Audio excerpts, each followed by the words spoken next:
La République démocratique du Congo est un État aux diverses identités, dont certaines sont réelles et profondes, ayant même une assise territoriale comme nos tribus, tandis que d'autres, beaucoup plus complexes, sont forgées dans l'univers politique, professionnel, sportif et tant d'autres.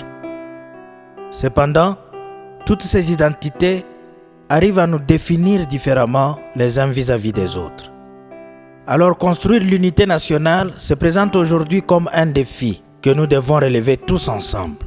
Non pas par un simple attachement à ce territoire de 2 345 000 km² et aux institutions établies, mais aussi et surtout par une réappropriation des valeurs, des symboles et intérêts communs qui devraient être le fondement même d'une nouvelle identité collective congolaise.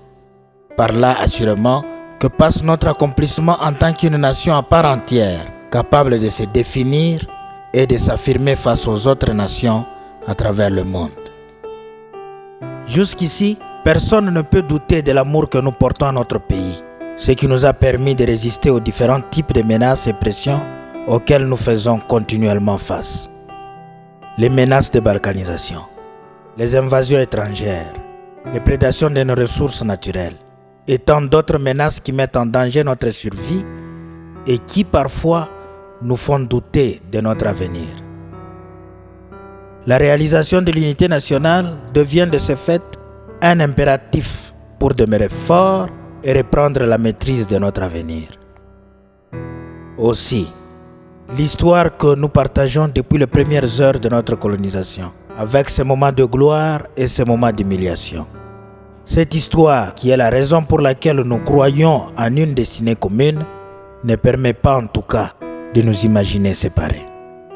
C'est donc une erreur que de vouloir nous livrer aux manipulations identitaires pour nous opposer les uns aux autres et attiser des conflits qui risquent de saper ce que nous avons réussi à réaliser ensemble des années durant.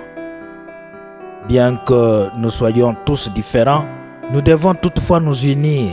Car si notre diversité est perçue comme une richesse, seule l'unité fera notre force. Et cette unité, si elle peine à se matérialiser, c'est puisque dans le fond, le Congolais lui-même se trouve partagé entre 3 fortes identités, dans lesquelles il se replie assez souvent et qu'il voudrait manipuler au gré de ses intérêts. Il s'agit d'abord de l'identité tribale ou ethnique, qui d'emblée peut être qualifié d'identité d'origine. Du moins, si l'on ose dire que le Congo est né de la fusion des terres appartenant aux différentes tribus. Ensuite, l'identité provinciale ou régionale, qui est la conséquence logique du découpage territorial en provinces. Et enfin, l'identité linguistique, relative aux 4 langues reconnues jusqu'ici comme langue nationale. Notre objectif n'est pas de supprimer ces identités, puisqu'elles ne peuvent pas être supprimées, mais plutôt de les harmoniser, de sorte qu'elles continuent de nous enrichir, tout en veillant à ce qu'aucune d'elles n'entre en conflit avec l'identité nationale, qui est l'âme même de notre unité.